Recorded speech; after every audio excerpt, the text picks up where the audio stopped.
എല്ലാവർക്കും നമസ്കാരം. ഞാൻ ധന്യ. സേഫ് ട്വീറ്റ് കൃഷിക്കാഴ്ചയിലെ പുതിയൊരു വീഡിയോയിലേക്ക് ഏവർക്കും സ്വാഗതം. നമ്മൾ എത്തിയിട്ടുള്ളത് നമ്മൾ തണ്ണിമത്തൻ്റെ കുറേ വീഡിയോകൾ കണ്ടിട്ടുണ്ട്. പക്ഷേ അതിൽ നിന്നൊക്കെ വ്യത്യസ്തമായിട്ട് ഇപ്പോൾ ഇതൊന്നും നിങ്ങൾക്ക് നോക്കിയാൽ തന്നെ അറിയാം, റബ്ബറൊക്കെ ഉള്ളൊരു മേഖലയിലാണ് ഇവിടെയും തണ്ണിമത്തനോ എന്ന് നിങ്ങളിൽ പലവരും ആലോചിക്കുന്നുണ്ടാവും. പണ്ടൊക്കെ നമ്മൾക്ക് കേരളത്തിൽ ഇതൊരു പുതുമയുള്ളൊരു കൃഷിയായിരുന്നെങ്കിൽ ഇന്നിപ്പോൾ മലയോര മേഖലകളിൽ പോലും ഇത് സർവ്വസാധാരണമായി. അപ്പോൾ എന്തായാലും ഇതിൻ്റെ കൂടുതൽ വിശേഷങ്ങൾ നമുക്ക് ചോദിക്കാം. അനീഷ്, നമസ്കാരം. അതോടൊപ്പം നമ്മളോട് വർഗീസ് സാറും ഉണ്ട്. നമസ്കാരം. എൻ്റെ പേര് അനീഷിലാണ്. ഞാൻ ഈ സ്ഥലം ലൊക്കേറ്റ് ചെയ്യുന്നത് തൃശ്ശൂർ ജില്ലയിൽ ചാലക്കുടി അതിരിപ്പള്ളി റൂട്ടിലാണ്. രണ്ട് കൈ എന്നാണ് അതിൻ്റെ പ്രോപ്പർ സ്ഥലത്തിൻ്റെ പേര്. ഇവിടെ ഇപ്പോൾ ഇത് ഹൈക്കൺ ഇന്ത്യ ലിമിറ്റഡ് എന്ന് പറഞ്ഞ കമ്പനിയുടെ അണ്ടറിൽ വരുന്നൊരു സ്ഥലമാണ്. എൻ്റെ ഓണർ വന്നിട്ട് ക്രിസ്റ്റോ സാറാണ്. ഞാൻ ജസ്റ്റ് മാനേജ് ചെയ്യുന്നത് മാത്രമേ ഉള്ളൂ. ഇവിടെ നമ്മൾ ആദ്യമായിട്ട് കൃഷി എല്ലാവരും റംബുട്ടാനാണ് ഇവിടെ എല്ലാം ചെയ്യാറ്. നമ്മൾ റബ്ബർ ഉണ്ടായിരുന്ന സ്ഥലമാണ്, ഇതെല്ലാം വെട്ടി മാറ്റിയിട്ട് റംബുട്ടാന കൃഷി. ഇവരെല്ലാ പ്രോപ്പർട്ടിയിലും റംബുട്ടാൻ മാംഗോസിനാണ് വെക്കാറ്. അപ്പോൾ ഇവിടെ നമ്മൾ സ്ഥലം ഒന്ന് ക്ലീൻ ആവട്ടെ എന്ന് വെച്ചിട്ടാണ് ഈ തണ്ണിമത്തനിലേക്ക് കിടന്നത്. നമ്മൾ തുടക്കത്തിൽ കുറേ പ്രശ്നങ്ങളുണ്ടായിരുന്നു, കാരണം നമുക്ക് ഇതിനെക്കുറിച്ച് അറിയില്ല. അപ്പം അങ്ങനെ ഒരുപാട് പ്രശ്നങ്ങൾ പറ്റിയതിന് ശേഷമാണ് നമ്മൾ വീഡിയോസും കണ്ട് അങ്ങനെ വർഗീസ് സാറെ, ന്യൂട്രി ഫീഡ് കമ്പനിയിലെ വർഗീസ് സാറായിട്ട് കോൺടാക്ട് ചെയ്ത് പുള്ളിയാണ് നമുക്ക് വേണ്ട എല്ലാ മാർഗനിർദ്ദേശവും തന്നത്. ഇപ്പോൾ ഇതിപ്പോൾ അത്യാവശ്യം നല്ല ഒരു പറഞ്ഞ വീട്ടിലേക്ക് തന്നെ ബെറ്ററായിട്ട് എത്തിയിട്ടുണ്ട്. ഏകദേശം നമുക്ക് വിളവെടുത്തോ? വിളവെടുത്ത് ഫസ്റ്റ് ബാച്ച് ഇട്ടത് ഇപ്പോൾ വിളവെടുപ്പ് കഴിഞ്ഞു. ഏകദേശം നമ്മൾ ഒരു ഏക്കറിൽ 5000 സീഡാണ് നമ്മൾ പറഞ്ഞിരുന്നത്. അപ്പോൾ അത് നമ്മൾ ഒരു 3000 സീഡിൻ്റെ വിളവെടുപ്പ് കഴിഞ്ഞു. ഏകദേശം നമുക്കൊരു 17 ടണ്ണോളം കിട്ടിയിട്ടുണ്ട്. നല്ല വിളവെടുപ്പ് തന്നെയായിരുന്നു. ഇപ്പോൾ അത് നമുക്ക് അത്യാവശ്യം കൊള്ളാവുന്ന വിലയ്ക്ക് തന്നെ ഹോൾസെയിൽ പാർട്ടീസ് തന്നെ കൊണ്ടുപോയി. ഈ ഏരിയയിൽ എല്ലാവരും പറഞ്ഞാണ് ഇത് ഉണ്ടാവില്ല, ഇവിടെ ഭയങ്കരമായിട്ട് മൃഗങ്ങളിലേക്ക് അറ്റാക്ക് ഉണ്ട്. ഫോറസ്റ്റാണ്, അതായത് ഇതിൻ്റെ ബോർഡർ മുഴുവൻ ഫോറസ്റ്റ് വരുന്നത്. അപ്പോൾ അതുകൊണ്ട് തന്നെ ഇവിടെ ആന, അതുപോലെ തന്നെ മ്ലാവ്, മാൻ്റെ, പന്നിയുടെ എല്ലാത്തിനും ശല്യമുണ്ട്. നമ്മളിവിടെ സോളാർ ഫെൻസിങ് ആണ് ചെയ്തിരിക്കുന്നത്. ഫെൻസിങ് ചെയ്തുകൊണ്ടാണ് ഇതിനകത്തേക്ക് മൃഗങ്ങളുടെ ശല്യം ഇല്ലാണ്ടിരിക്കുന്നത്. അതല്ലെങ്കിൽ നമുക്ക് ഇവിടെ എന്ത് കൃഷി ചെയ്താലും ഒന്നും കിട്ടില്ല. തൊട്ടപ്പുറത്തുള്ള സ്ഥലങ്ങളിലൊക്കെ വലിയ വന്യമൃഗങ്ങൾ പകൽ മുഴുവൻ കാണാം. എല്ലാം ഭയങ്കര ഒന്നും കിട്ടാത്തൊരു ഏരിയ ആണ്. ഇപ്പം ഇത് ഈ ഫെൻസിങ്ങിൻ്റെ ചെയ്തുകൊണ്ട് നമുക്ക് നല്ല വിളവെടുപ്പ് ഇതുവരൊന്നും ഇതിനകത്തേക്ക് കടന്നിട്ടില്ല. അപ്പോൾ നിങ്ങൾക്ക് ശരിക്കും പറഞ്ഞാൽ ഹൈക്കോണ്ട ഈ കൃഷി എങ്ങനെ, എത്ര ഏക്കറാണ് മൊത്തം ഉള്ളത്? അത് ഒരുപാട് ഏരിയ ഉണ്ട്. ഇപ്പോൾ തൃശ്ശൂർ തന്നെ പല സ്ഥലങ്ങളിലായിട്ടുണ്ട്. തൃശ്ശൂരുണ്ട്, അതുപോലെ ഇപ്പോൾ ചാലക്കുടി ഏരിയയിൽ ഒത്തിരി കൃഷിയുണ്ട്. ഞങ്ങളുടെ മെയിൻ കൃഷി മാംഗോസ്റ്റിനും റംബൂട്ടാനാണ്. ഇപ്പോൾ മാംഗോസ്റ്റിനും ഏകദേശം ഒരു 15 വർഷത്തെ തോട്ടങ്ങളാണ്. റംബൂട്ടാൻ ഏകദേശം 5 വർഷത്തെ തോട്ടങ്ങളാണ്. ഇപ്പോൾ ഇത് കുറച്ച് പുതിയ സ്ഥലങ്ങളുണ്ട്. അപ്പോൾ അത് നമ്മൾ നിലവിലുണ്ടായിരുന്ന മരങ്ങൾ, അതായത് റബ്ബർ, നമ്മൾ വേസ്റ്റ് മരങ്ങളൊക്കെ കളഞ്ഞതിന് ശേഷമാണ് റംബൂട്ടാൻ കൃഷി ചെയ്യുന്നത്. ജസ്റ്റ് ഒരു 6 മാസമായിട്ടുള്ള തോട്ടമാണ്. അപ്പോൾ ഇതിൻ്റെയൊക്കെ മാർക്കറ്റിംഗ് ഒക്കെ എങ്ങനെയാണ്? മാർക്കറ്റിംഗ് നമ്മൾ പരമാവധി നമുക്ക് എക്സ്പോർട്ടേഴ്സ് ആണോ? അങ്ങനെ എക്സ്പോർട്ട്, അതായത് നമ്മളിപ്പോൾ തൃശ്ശൂർ ജില്ലയിൽ മെയിൻ ഒരു ഹോൾസെയിൽ ഡീലറുണ്ട്. അവർ ത്രൂ എറണാകുളം, ബാംഗ്ലൂർ, അങ്ങനെ പല സ്ഥലത്തേക്ക് ഇത് എക്സ്പോർട്ട് ചെയ്യുന്നുണ്ട്. പിന്നെ ഇത് ഇവിടെ നാട്ടിലുണ്ടാക്കുന്ന ഒരു ഐറ്റം ആയതുകൊണ്ട് നല്ല ടേസ്റ്റാണ്. അപ്പോൾ അതുകൊണ്ട് തന്നെ ലോക്കൽ ആൾക്കാർ നമ്മൾ ഒട്ടും പ്രതീക്ഷിച്ചില്ല. ഇപ്പോൾ ഒരു ദിവസമൊക്കെ ഒരു ടണ്ണ് ഇവിടെ ലോക്കൽ സെയിൽ തന്നെ നമുക്ക് കിട്ടിയിട്ടുണ്ട്. അതിൽ മാക്സിമം നമുക്ക് അത്യാവശ്യം കൊള്ളാൻ നല്ല റേറ്റ് കിട്ടും. ഹോൾസെയിലാകുമ്പോൾ നമുക്ക് ഇത്തിരി റേറ്റ് കുറയും. അപ്പോൾ അതായത് ഇവിടെ എന്ന് പറഞ്ഞു കഴിഞ്ഞാൽ അധികം ജനവാസം കുറഞ്ഞൊരു മേഖലയാണ്. അതെ, തീരെ ഇല്ലാന്ന് തന്നെ പറയാം. ആൾക്കാരിലേക്ക് ഇവിടുന്ന് ഒഴിഞ്ഞ് ചാലക്കുടി ടൗണിലേക്കൊക്കെ പോയിക്കൊണ്ടിരിക്കുന്ന ഏരിയയാണ്. അതായത് ഇവിടെ കടകളിൽ പോലും തണ്ണിമത്തൻ വിൽക്കാത്ത ഒരു ഏരിയയാണ്. എന്നിട്ട് പോലും നമുക്ക് ആവറേജ് ഒരു ടണ്ണിനും മേലെ സെയിൽസ് ഉണ്ട്. അപ്പോൾ ഈ ഒരു ഏരിയയിൽ നമുക്ക് തണ്ണിമത്തൻ കൃഷി ചെയ്യുന്നവരുണ്ടോ? ഇതുവരെ ആരും ചെയ്തിട്ടില്ല. നമ്മൾ ഫസ്റ്റ് ടൈമാണ്. നമ്മളും ഒരു പരീക്ഷയാണ്. ഇത്രയും ഇത് വിജയമാണെന്ന് നമ്മൾ ഒട്ടും പ്രതീക്ഷിച്ചിട്ടില്ല. അപ്പോൾ എന്തായാലും നമ്മളുടെ ഒരു തുടക്കം മറ്റുള്ളവരിലേക്ക് എത്തട്ടെ എന്ന് തന്നെയാണ് പറയാനുള്ളത്. തീർച്ചയായും. അതായത് ഇതിപ്പോൾ നമ്മൾ ചെയ്തു, നമ്മൾ സപ്പോർട്ട് ചെയ്ത് നമ്മൾ സാറാണ് ചെയ്തത്. പുള്ളി എന്നിലുള്ള ഒരു വിശ്വാസം കൊണ്ട് നമുക്ക് വേണ്ട കാര്യങ്ങൾ ആൾ ബാക്കപ്പ് ചെയ്തു. അത് നമുക്കൊരു ഊർജ്ജമായി. അതുകൊണ്ട് നമ്മൾ നല്ല രീതിയിൽ ചെയ്തു. അപ്പോൾ ഇതിക്ക് മുൻപ് നിങ്ങളുടേതായ ഒരു ഇതിൽ കൃഷി ചെയ്തപ്പോൾ എങ്ങനെയുണ്ടായിരുന്നു? അതിൽ നമുക്ക് വിളവ് കിട്ടിയില്ല, അല്ലെങ്കിൽ വിളവ് കുറവായിരുന്നു, എങ്ങനെയായിരുന്നു? അതായത് ഒന്ന് നമ്മൾ സീഡ് സെലക്ഷൻ അത് വളരെ മോശം. ഓൺലൈനിൽ കിട്ടുന്ന പല സീഡുകളും നമുക്ക് ബ്രാൻഡഡ് കമ്പനിയുടെ ആണെങ്കിൽ പോലും നമുക്കത് വിശ്വസിക്കാൻ പറ്റിയത്. നമ്മൾ മുളച്ച് ചിലപ്പോൾ ജർമിനേഷൻ വളരെ മോശമായിരിക്കും. പിന്നെ അതിൻ്റെ വളർച്ച വളരെ മോശമാണ്, അതിൻ്റെ കായ ഉണ്ടാവില്ല. അങ്ങനെ ഒരുവിധം നമുക്ക് വളരെ ഫ്ലോപ്പായിരുന്നു. അതായത് നമ്മൾ ഒരു 4 ഏക്കറിൽ കൃഷി ചെയ്തിട്ട് ഒരു അറ്റ്ലീസ്റ്റ് ഒരു 10 കിലോ പോലും നമുക്ക് കിട്ടിയിട്ടില്ല. 4 ഏക്കറിൽ നിന്ന് 10 കിലോ പോലും കിട്ടില്ല. അത്രയും മോശമായിരുന്നു. അതിനുശേഷമാണ് ഇപ്പോൾ ഞാൻ പറഞ്ഞത്, സാറായിട്ടാണ് നമ്മൾ കോൺടാക്ട് ചെയ്തത്. പുള്ളിയുടെ പല വീഡിയോസിലും കണ്ടിട്ട് ഞാൻ ആളെ കോൺടാക്ട് ചെയ്തത്. ആളെ നിർദ്ദേശപ്രകാരമാണ് ഇതിപ്പോൾ ഇത്രയും വിളവ് നമുക്ക് കിട്ടി. കാരണം കറക്റ്റ് ഗൈഡായിരുന്നു, എല്ലാത്തിനും കറക്റ്റ് ഷെഡ്യൂളായിരുന്നു. നമ്മൾ അന്ധമായിട്ട് അവരെ ഫോളോ ചെയ്തു. ആ രീതിയിൽ നമുക്ക് റിസൾട്ട് കിട്ടി. അപ്പോൾ ഇവിടെ കാര്യമായിട്ടുള്ള എന്തെങ്കിലും പെസ്റ്റ് ഡിസീസോ അങ്ങനെ എന്തെങ്കിലുമൊക്കെ കാര്യമായിട്ടുണ്ടോ? തുടക്കത്തിൽ ഉണ്ടായിരുന്നു, കുറച്ച് വൈറസ് ഡിസീസ് വന്നിട്ടും. പക്ഷേ അതിൻ്റെ സൊല്യൂഷനൊക്കെ അവർ തന്നെ പറഞ്ഞു തന്നു. അതുകൊണ്ട് നമുക്ക് അതിൽ നിന്ന് റിക്കവർ ചെയ്ത് പോന്നു. അതല്ലെങ്കിൽ നമുക്ക് ഒരിക്കലും ഇത്രയും ടണ്ണ് കിട്ടില്ല. നമുക്കൊരു പെർ ഏക്കറിന് ഏകദേശം ഒരു 17 ടണ്ണിന് മേലെ നമുക്ക് കിട്ടിയിട്ടുണ്ട്. നമ്മൾ തുടക്കം അതിൻ്റെ പേരിൽ. അതല്ല, കുറച്ചും കൂടി നമ്മളിവിടെ എക്സ്പീരിയൻസ് ആയി കഴിഞ്ഞാൽ എന്തായാലും 20-25 അപ്പോൾ സുഖമായിട്ട്. എന്തായാലും നമ്മൾ വീഡിയോ പറഞ്ഞത് വെറുതെ അല്ല, എന്തായാലും കിട്ടും. അതായത് നമുക്ക് തുടക്കക്കാർക്ക് ആരെങ്കിലും ഗൈഡ് ചെയ്യാനുണ്ടെങ്കിൽ കണ്ണടച്ച് ചെയ്യാവുന്ന ഒരു മേഖലയാണ്. ധൈര്യമായിട്ട് കൃഷിയിലേക്ക് ഇറങ്ങാം. നമ്മളെ തണ്ണിമത്തൻ്റെ ഇടയിൽ ഓൾറെഡി ഇപ്പോൾ റംബൂട്ടാൻ പ്ലാന്റിംഗ് ഒക്കെ കഴിഞ്ഞല്ലോ. ഇത് ഓൾറെഡി ഫസ്റ്റ് നമ്മൾ റംബൂട്ടാൻ പ്ലാന്റ് ചെയ്തത്. റംബൂട്ടാൻ പ്ലാന്റ് ചെയ്തൊരു ജസ്റ്റ് ഒരു 10-15 ദിവസം കഴിഞ്ഞതിന് ശേഷമാണ് നമ്മൾ തണ്ണിമത്തം ചെയ്തിരിക്കുന്നത്. തണ്ണിമത്തം ചെയ്ത് ഇതിന്റെ സ്പേസിങ് എങ്ങനെയാണ് റംബൂട്ടാൻ്റെ? നമ്മളിപ്പോൾ ഇവിടെ ചെയ്തിരിക്കുന്നത് 25-30 അടി ഗ്യാപ്പിൽ റംബൂട്ടാൻ ചെയ്തിരിക്കുന്നത്. റംബൂട്ടാൻ ചെയ്തിരിക്കുന്നത് അതിൻ്റെ ഇടയിൽ ഇത്രയും സ്പേസ് ഉള്ളതിൻ്റെ പേരിലാണ് നമ്മളിപ്പോൾ തണ്ണിമത്തം ചെയ്തത്. അപ്പോൾ എന്തായാലും നമുക്ക് അടുത്ത വർഷം കൂടി ചെയ്യാൻ എന്തായാലും പറ്റും. ഇതിപ്പോൾ ഒരു 2-3 വർഷത്തേക്ക് 2-2.5 വർഷം വരെ നമുക്ക് ഇതിനകത്ത് സ്പേസ് കുറഞ്ഞു വരുന്നുള്ളൂ. കാരണം ഓരോ 6 മാസം കൂടുമ്പോൾ മരം നന്നായിട്ട് വലുതാവും, റംബൂട്ടാൻ വലുതാവും. ഇതിപ്പോൾ ഏതാണ് നമ്മൾ വെറൈറ്റി ഏതാണ്? ഇത് NIT ആണ്. നമ്മൾ ഹോം ഗ്രൗണ്ട് തൈകളാണ് നഴ്സറിയിൽ നിന്ന് പർച്ചേസ് ചെയ്യാറ്. നമ്മളൊരു 5 വർഷമായിട്ട് അവരുടെ തൈകൾ തന്നെ എടുക്കാറ്. നല്ല ഗ്രോത്തുള്ള തൈകളാണ്. പെട്ടെന്ന് തന്നെ അത് കയറി വരും തൈകളൊക്കെ. അപ്പോൾ ഏകദേശം നമുക്ക് വിളവ് ഒരു അവർ പറയുന്നുണ്ടെങ്കിൽ നമുക്ക് സീസണൊക്കെ ആവണമെങ്കിൽ 2.5 വർഷം കഴിഞ്ഞാലും അതിൻ്റെ വിളവെടുപ്പ് ഈ അടുത്ത ഏരിയയിലൊക്കെ അങ്ങനെ പല തോട്ടങ്ങളും കണ്ടിട്ടുണ്ട്.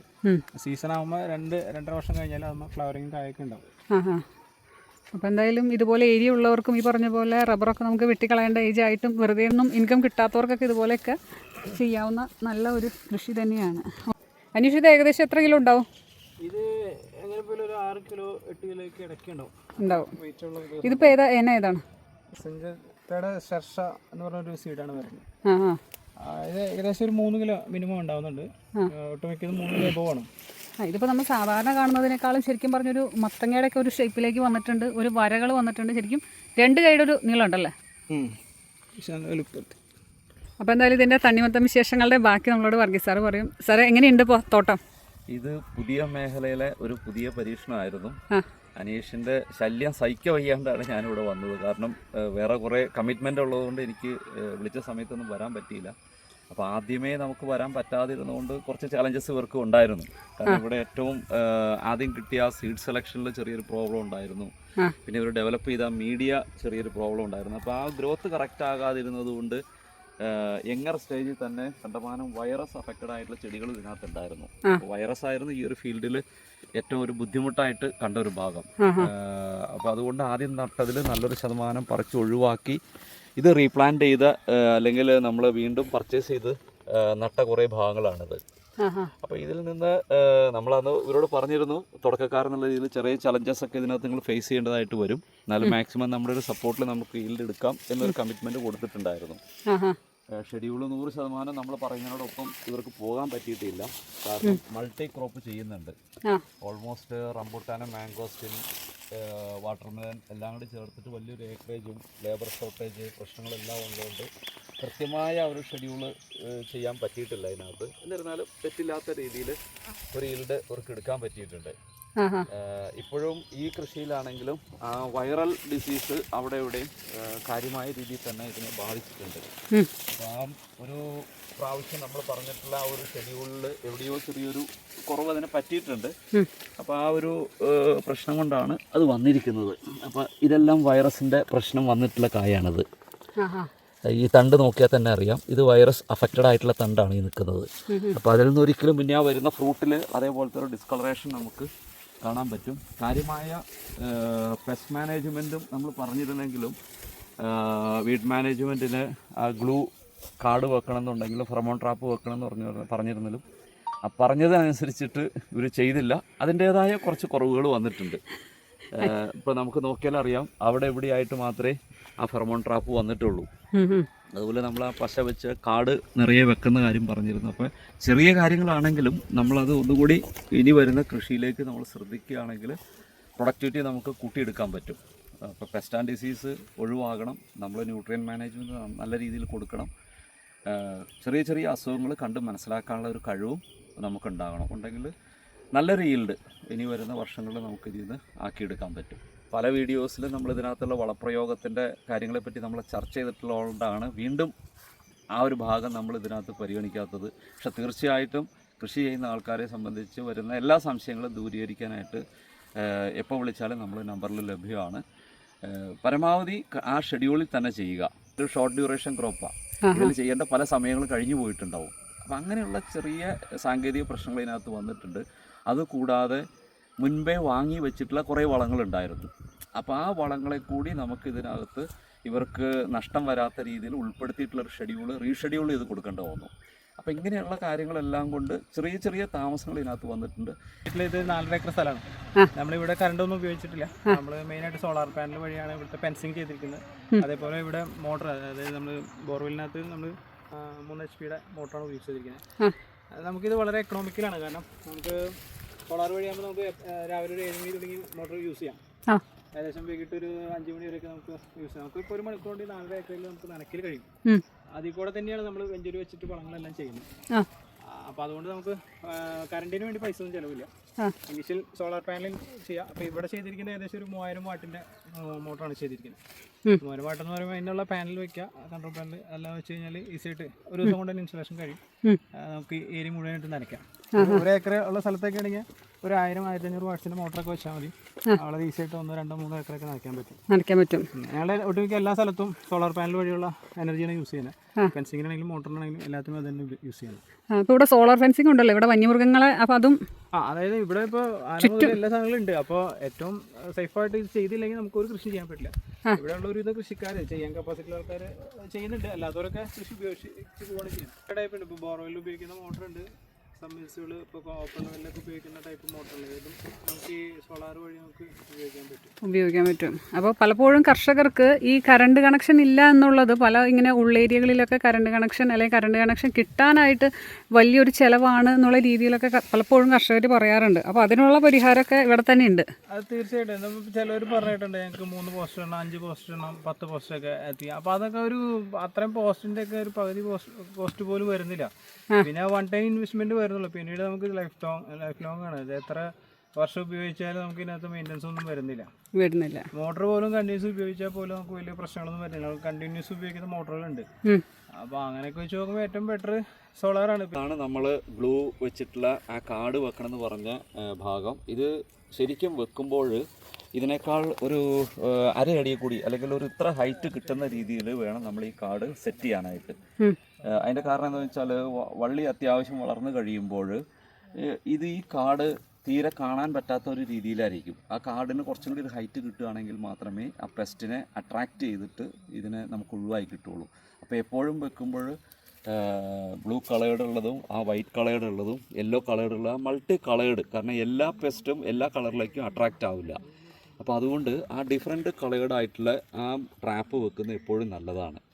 ഈ വൈറ്റ് ട്രാപ്പ് വെക്കുന്നത് രാത്രി കാലങ്ങളിൽ സഞ്ചരിക്കുന്ന ചില പ്രാണികളുണ്ട്, നമുക്ക് ഉപദ്രവം ഉണ്ടാക്കുന്ന അങ്ങനെയുള്ള കീടങ്ങളെ ഒഴിവാക്കാൻ വേണ്ടിയിട്ടാണ് നമ്മൾ സാധാരണയായിട്ട് ആ വൈറ്റ് ട്രാപ്പ് കൂടി വെക്കാൻ പറയുന്നത്. യെല്ലോ ട്രാപ്പിലേക്കാണ് ഏറ്റവും കൂടുതലായിട്ട് ചെറിയ നീരൂറ്റി കുടിക്കുന്ന പ്രാണികൾ ഏറ്റവും കൂടുതൽ ആകർഷിക്കുന്നത്. ഈ ഒരു ഫീൽഡാണ് ഏറ്റവും ആദ്യം ഇപ്പോൾ ഹാർവെസ്റ്റ് ചെയ്ത് ഈ പറയുന്ന 17 ടൺ ഈൽഡ് എടുത്ത ഒരു ഫീൽഡാണ്.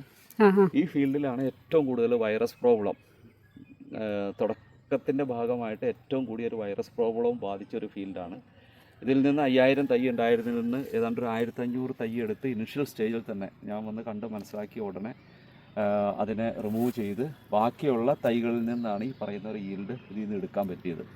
ഇപ്പോൾ ഇതൊരു ഇൻ്റർ ക്രോപ്പ് എന്നുള്ള രീതിയിലാണ് ഇവർ ചെയ്യുന്നത്.